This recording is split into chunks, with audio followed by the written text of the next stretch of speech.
का। अगर तू इमोशनल हुआ तो पुलिस का धंधा कैसे चलेगा? ये तुम टेंशन काहे को लेता है साहब? अपन कल देता है ना, टेंशन नहीं लेने का। क्या अगले हफ्ते आता हूँ हफ्ता वसूल करने, हफ्ता तैयार रखना।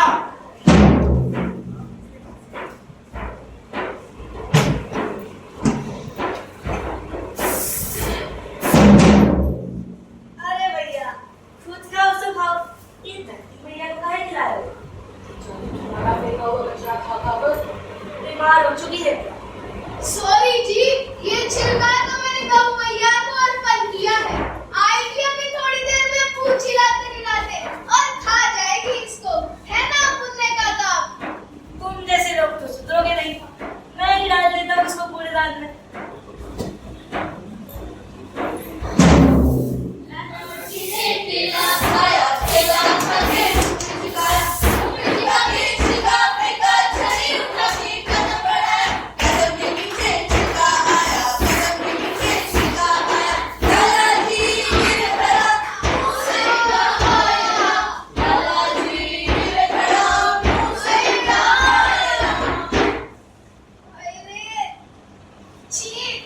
सारा पैर गोबर में भर गया।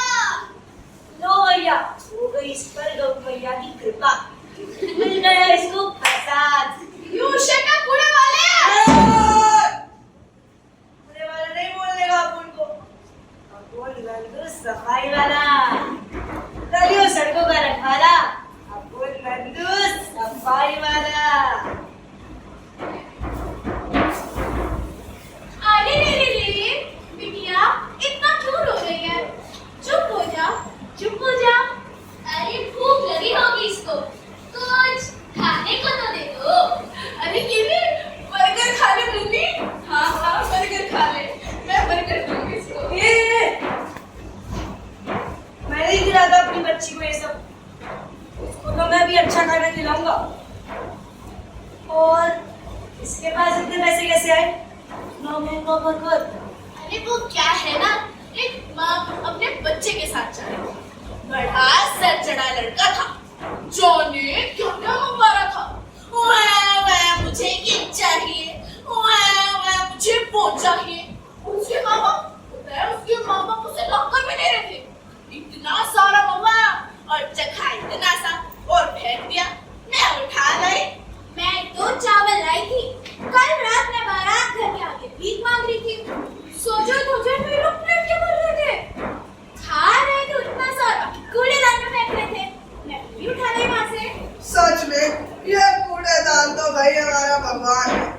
अरे मूर्ख, ये सब पैसे खाएगी मेरी बेटी? इसको तो मैं अभी अच्छा खाना खिलाऊंगा और दूध भी पिलाऊंगा। मगर दूध के लिए पैसे तो है नहीं, और मेरी जेबें भी खाली है। बेटा, मेरा नाम तो मैंने पवित्रा रख दिया।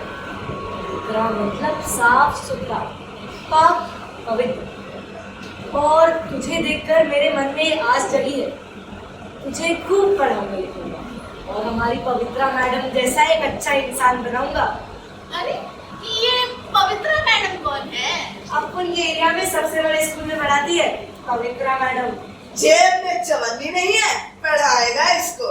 गंदगी में रहने वाले लोग इतने बड़े बड़े सपने नहीं देखते। अरे हमें तो ये भी नहीं पता कि सपना होता क्या है। अरे वो सपना बाजू वाली खोली में रहने वाली। अरे हम लोग भीख मांगने वाले लोग हैं। 2 वक्त की रोटी मिल जाए यही बहुत बड़ी बात है। इसका मतलब मैं अपनी बेटी को इस कचरे भरी बस्ती से कभी बाहर नहीं निकाल पाऊंगा। हाँ, सच कहते हो तुम। होना वही है जो मेरी बेटी की किस्मत में लिखा है। अपनी किस्मत बनाना हमारे खुद के हाथों में होता है। किस्मत माथे या हाथों की लकीरों में नहीं होती, हमें खुद मेहनत करनी पड़ती है। अरे पवित्रा मैडम, आप यहाँ पर? अरे ये वही पवित्रा मैडम है ना? तुम सब मुझे जानते हो? हाँ, जिस स्कूल में आप पढ़ाती है ना, उधर झाड़ू का काम करता है आपको। और आपकी हर एक बात याद है मुझे। कैसे आप बच्चों को सिखाती है ना, फास्ट फूड नहीं खाना चाहिए, हरी भरी सब्जियां खानी चाहिए, और रोज नहाना चाहिए। और देखिएगा इन बस्ती वालों को, अभी नहीं नहाते, अभी तो इन जैसे लोग कचरे से खाना उठाकर खा लेते। अब मैं समझ गई, 70% से ज्यादा खाने से जुड़ी बीमारियां इन जैसे लोगों की लापरवाही के कारण ही हो रही है। ऐसा माना जाता है कि विश्व के 10% से ज्यादा लोग गंदे पानी में बनाया हुआ भोजन खाते हैं। अरे, मैं तुम्हें समझाना चाहती हूँ, तुम एक कदम स्वच्छता की ओर बढ़ाकर तो देखो, अपने जीवन को स्वर्ग जैसा बनाकर तो देखो। ये बड़ी बड़ी बातें तो आपके स्कूल में ही चलती है। हमारी बस्ती में ऐसा कुछ नहीं होता, बल्कि हमारी बस्ती वाले तो ये कहते हैं हम गंदे थे, गंदे हैं और गंदे रहेंगे। अरे, कितने दुख की बात है ना।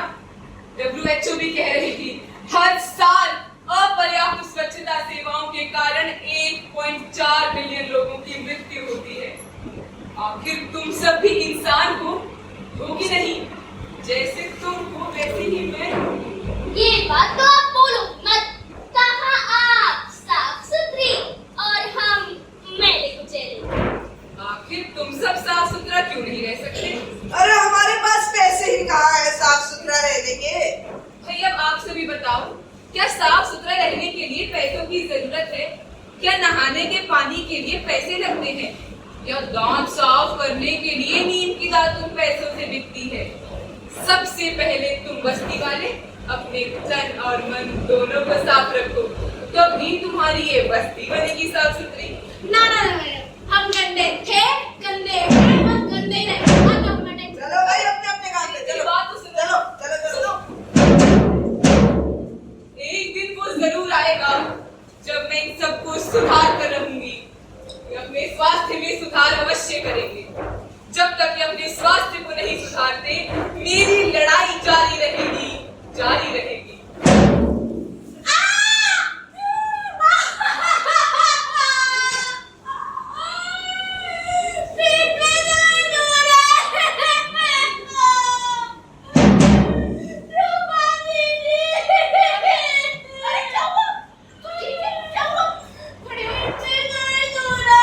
अरे इसके तो खून भी आ रहा है, चोट लग गई क्या? रुको, अभी आया। मैं समझ गई। चल मेरे साथ चल।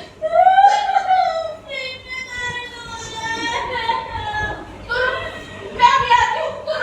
मैं आती हूँ भी। भैया, आपके पास पैड है? पैड? अरे जी जी, हम नहीं रखते ये सब। आगे जाओ आगे जाओ। भैया, मेरे पेट में दर्द हो रहा है। आपके पास पैड है? पैड? नहीं जी, हम नहीं रखते ये सब। आगे जाओ आगे। मेरे पास पैड है।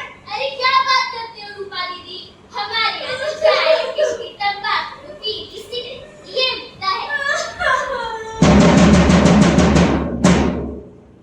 सिगरेट, बीड़ी, तंबाकू मौत के सारे साधन हैं, लेकिन एक महिला के जीने के लिए कुछ भी नहीं। हम गरीबों की किस्मत में ये गंदा कपड़ा ही लिखा है ना। अरे रूपा, पवित्र मैडम, आप यहाँ? उनको मैं बुला कर लाया हूँ।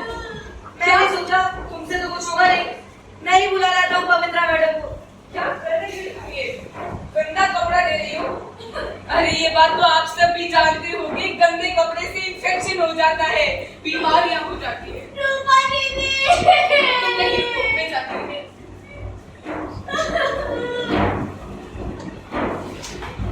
रूपा, सच में तुम ऐसा काम कैसे कर सकती हो? हाँ, अरे तुम्हारी बहन है ये, इसका ध्यान रखा करो। पवित्रा मैडम, ऐसी बात नहीं है, मुझे पता नहीं है। मुझे सब पता है। मंदिर के बाजू में एक बड़ा सा फोटो छपा है, तो मैंने उधर देखा, समझ तो कुछ नहीं आया। मैंने पास जाके मेम साहब से भी पूछा, उन्होंने मुझे सब समझाया। ऐसी बात नहीं है कि मुझे समझ नहीं आता, लेकिन हम गरीबों की किस्मत में तो ये गंदा कपड़ा ही लिखा है ना। मैं तुम्हारी पीड़ा समझ सकती हूँ, लेकिन आज का युग बदल चुका है। आज की सरकार भी बदल चुकी है। आज हर जगह वेंडिंग मशीन उपलब्ध है।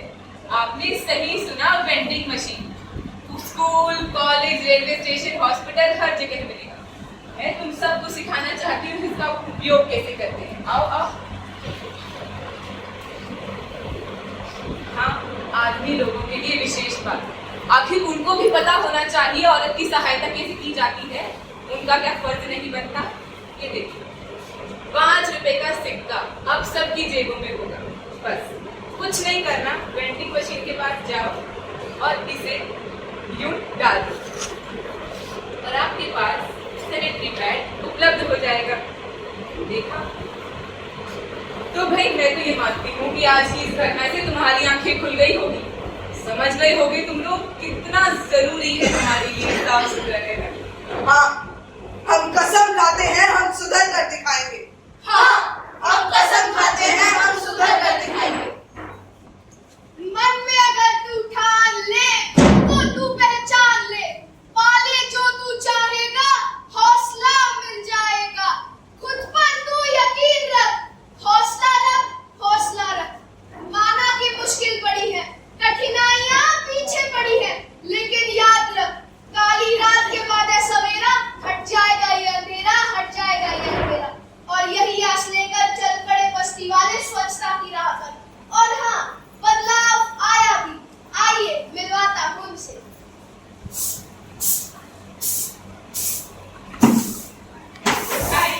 झाड़ू सफाई वाला,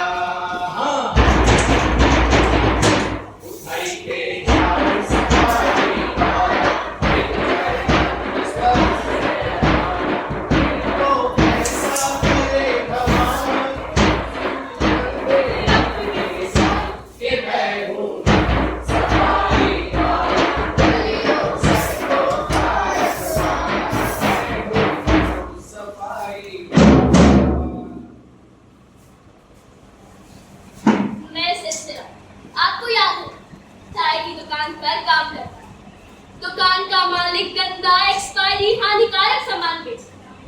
एक दिन उस एक्सपायरी सामान का सेवन करके बहुत से लोग बीमार हुए। दुकान तो बंद हो गई, लेकिन पवित्रा मैडम की मेहनत और लगन से मेरा जीवन बदल गया।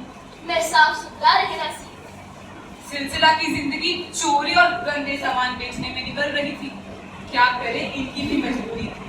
लेकिन अब हमारी हिम्मत और मेहनत से इनके जीवन में सुधार आया है। ये सड़क किनारे लगती कोठियों में साफ सफाई का काम करते हैं, बड़ी मेहनत से काम करते हैं और साफ सुथरी जिंदगी बिता रहे हैं। और हाँ, ये जो बेचते थे ना तंबाकू, बीड़ी, सिगरेट, इनका तो दुष्परिणाम मैं आपको बताती हूँ। डर गए इसको देखकर? इंसान का ही मुंह है, कैंसर की चपेट में आ चुका है। ये देखिए, कैंसर के धब्बे। तंबाकू, बीड़ी, सिगरेट आदि में अमोनिया, निकोटीन ऐसी चीजें डाली जाती है। 7,000 डाले गए केमिकल में से 250 तो जानलेवा होते हैं। तो भैया, अगर आपको अपना जीवन प्यारा है तो इसको आज ही छोड़ो। मंदिर के आगे अंधी होने का नाटक करती और भीख भी मांगती। मंदिर से याद है वो रात, वो भयानक खौफनाक रात। कैसे भूल सकती हूँ उस रात को मैं। हर शाम की तरह उस शाम भी मंदिर में घंटी और शंख की आवाजें गूंज रही थी। हर शाम की तरह उस शाम भी खीर का प्रसाद बंटने वाला था। उस एरिया के इंस्पेक्टर और मंदिर के पंडित को मैंने बोलते सुना। पता क्या बोल रहे थे? असली दूध की बजाय अगर मिलावटी दूध का इस्तेमाल करें तो दोनों का मुनाफा होगा। मिलावटी यानी सिंथेटिक दूध? शायद यही बात कर रहे होंगे वे लोग। और उस रात खीर बनी और जो नजारा मैंने देखा,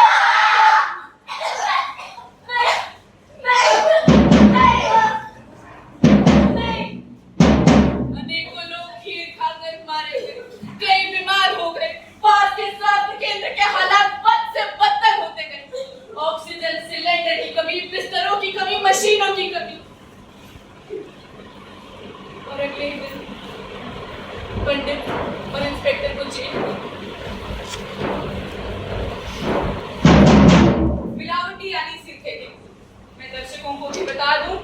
सिंथेटिक दूध डिटर्जेंट और यूरिया का प्रयोग करके प्रयोगशाला में बनाया जाता है।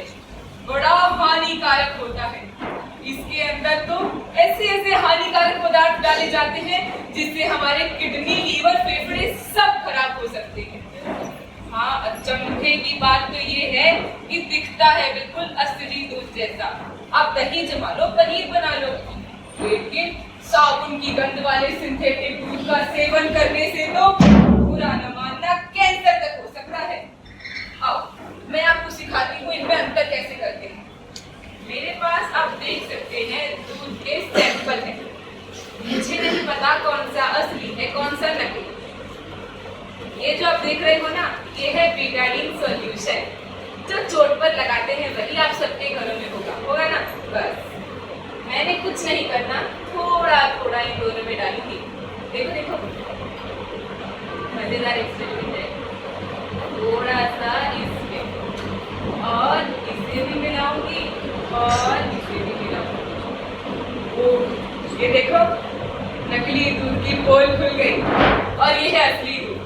नकली दूध यानी सिंथेटिक दूध काला है अपने कर्मों की तरह। तो यही सीख मिलती है कि नकली यानी सिंथेटिक दूध से दूरी भली।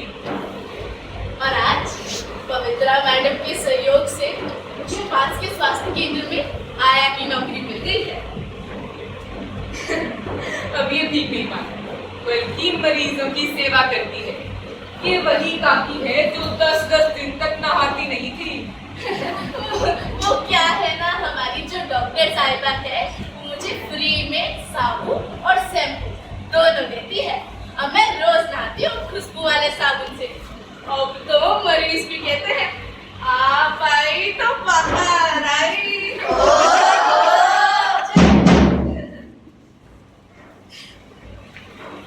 नमस्कार, मैं पप्या उर्फ प्रकाश, यही नाम रखा था मेरे माँ बाप ने। बस वो तो मेरे बस्ती वालों का प्यार है जो मैं प्रकाश से पप्या हो गया। कैंसर वाली ट्रेन में मेरी मोनोपली होती, भीख मांगता था, लेकिन आज पवित्रा मैडम के सहयोग से मुझे उसी अस्पताल में नौकरी मिली जहाँ वो ट्रेन आकर रुकी। आखिर वहाँ कैंसर के इतने मरीज क्यों थे? जब मैं वहाँ गई तो कारणों का पता चला कि वहाँ के सरपंच ने पेस्टिसाइड कंपनियों के साथ साठ-गांठ की हुई। पेस्टिसाइड कंपनियों के कमीशन के लालच में आकर वह अनावश्यक स्प्रे करवाता रहा। यूरिया, नाइट्रोजन, पोटेशियम आदि जैसे पेस्टिसाइड और फर्टिलाइजर कुछ समय तक तो होते हैं भैया ठीक, लेकिन जैसे जैसे इनका उपयोग बढ़ता है ये जहरीला उत्पादन करना शुरू कर देते हैं। वही हुआ, पूरा गांव कैंसर की चपेट में आ गया। तब मैंने वहां के लोगों को इकट्ठा किया और समझाया कि पेस्टिसाइड का कम उपयोग करो और इसका पर्याय है ऑर्गेनिक खेती। ऑर्गेनिक खेती वह तरीका है जिसके अंदर ये पेस्टिसाइड और फर्टिलाइजर नहीं डाले जाते, बल्कि गाय के गोबर और प्राकृतिक चीजों से खाद बनाई जाती है। हाँ, रास्ता कठिन जरूर है, लेकिन मंजिल बहुत ही सुनहरी और सुहावनी है। गांव के लोगों ने मिलकर खुद को सुधारने का निर्णय लिया। और एक बात बताऊं, पिछले साल तो सरकार की तरफ से उस गांव को स्वस्थ और स्वच्छ गांव का इनाम भी मिला। अरे बातों बातों में हम तो भूल ही गए। रूपा, सिलसिला पकड़ा है, जल्दी आओ। मुन्नी कहाँ रह गए? कल गणेश जी का विसर्जन है, बड़े धूमधाम से मनाएंगे। सभी समय पर तैयार होकर पहुंचना। गणपति बप्पा मोरया, मंगल मूर्ति मोरया। एक तो सस्पेंड करवा दिया, ऊपर से सारी तनख्वाह भी खा गई मेरी। इस लड़की ने तो मेरा सारा धंधा ही चौपट कर दिया। लगता है अब तो तुझे ही कटोरा लेके सिग्नल के नीचे भीख मांगनी पड़ेगी, क्योंकि सरकारी तनख्वाह में तो कहाँ गुजारा होता है भैया। ऊपर से बीमार बेटे के पेट में अल्सर, बचपन में खाए गए फास्ट फूड, पिज्जा, बर्गर, अब दिखा रहे हैं अपना कमाल। पर हाँ, कल गणेश विसर्जन है, कल सही मौका है इन सबसे अपना बदला पूरा करने का। कल सबके सामने इनकी बेइज्जती करके इनसे पूछूंगा, अब कहाँ गया तुम्हारा प्रकृति के प्रति प्रेम? जब मूर्तियों को नदियों में विसर्जित करोगे तब क्या नदियां गंदी नहीं होंगी? कल करूंगा इन सबसे अपना बदला पूरा। गणपति बप्पा मंगल मूर्ति गणपति बप्पा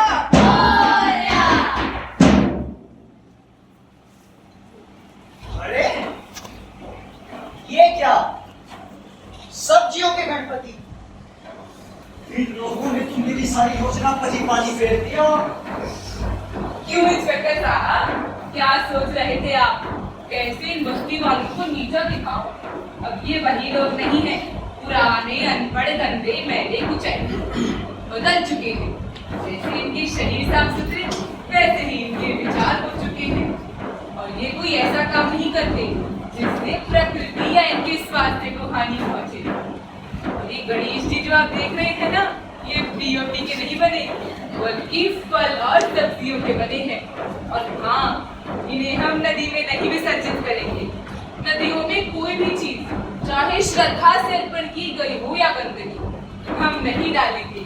जब नदियां रहेंगी स्वस्थ और स्वच्छ, तभी तो आखिर स्वस्थ बनेगा ये भारत। मुझे माफ कर। सारी जिंदगी मैं गरीबों से भीख मंगवाता रहा और हफ्ता वसूल करता रहा, पर आज तुम्हारी बड़ी लगन के आगे मैं अपनी हार स्वीकार करूं। मुझे माफ करो। इंस्पेक्टर साहब, फ्री का बिस्कुट खाओगे क्या? मैं ऐसे नहीं लेगा। मैं इंस्पेक्टर